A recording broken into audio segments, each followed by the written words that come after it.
No-till farming is an ag technique for growing crops without tilling soil ahead of time.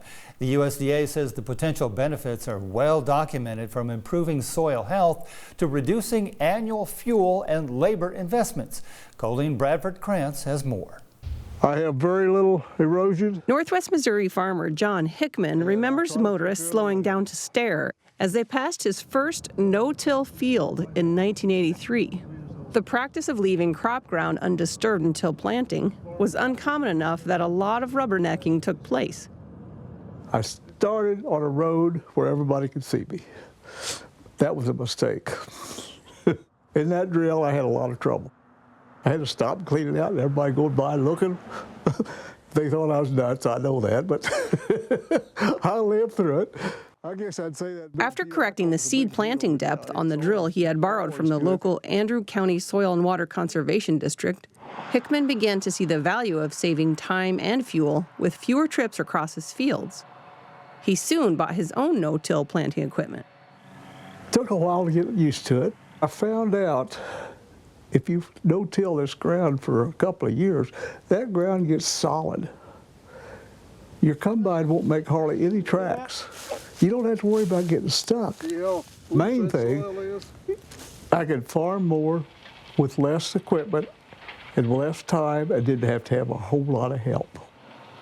He ultimately converted all 1,200 acres of his corn and soybeans to no-till.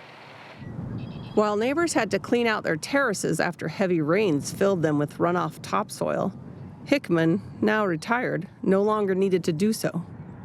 Well, when I was a child, we used to always, in the fall of the year, plow everything.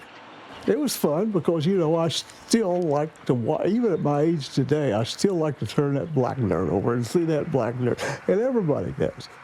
It looked good until I probably got 45 years old. Then I figured out I've got to do something different because it's taking too much time for as much ground as I was farming. Jump ahead 40 years, and 74% of north central and Midwest cropland acres are either no-till or reduced-till. Now Hickman finds himself doing the rubbernecking when he sees someone tilling a field. I say, what are they doing that for? Why would they till that ground, steep ground? Why would they do that?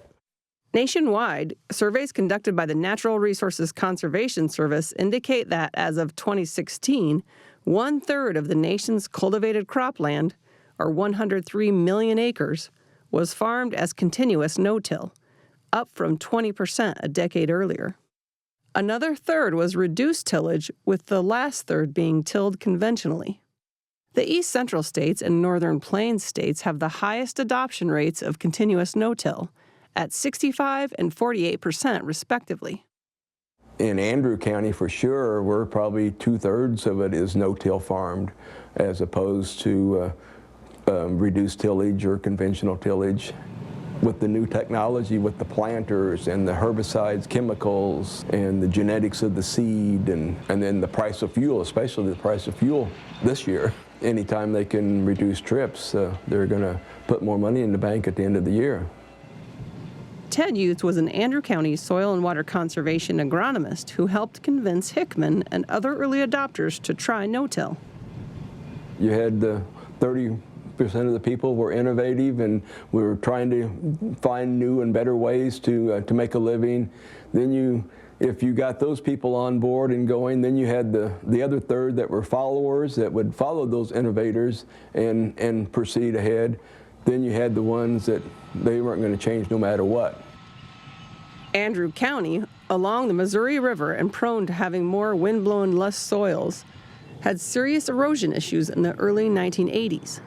Much of the hilly ground has long since been terraced, but the high adoption rate of no-till farming was also seen as a key in reducing erosion. Some fields were losing 30 to 40 tons of soil per acre per year. Generally, you could afford to lose 5 tons of soil per acre per year. In Andrew County, most of it is 10 or less right now, and a high percentage of it is probably under 5 ton, especially with the cover crops these days.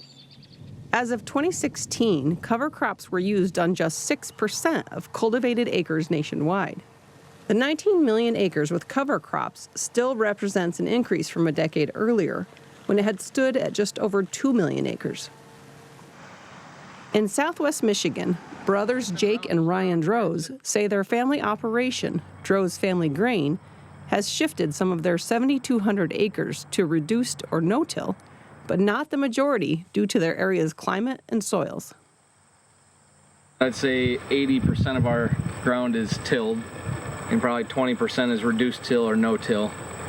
Our reason for that is we only live about 20 minutes from Lake Michigan, and the problem there is the lake effect snow. Our ground doesn't freeze in the winter like most places in the United States, and so our ground gets real muddy. If we tried to plant no-till here, we'd break all of our equipment. There's just too many. I mean, we'll get ruts that are that deep to that deep. The farm sits on a flat region of the state, so they have lower risk of erosion than hillier areas.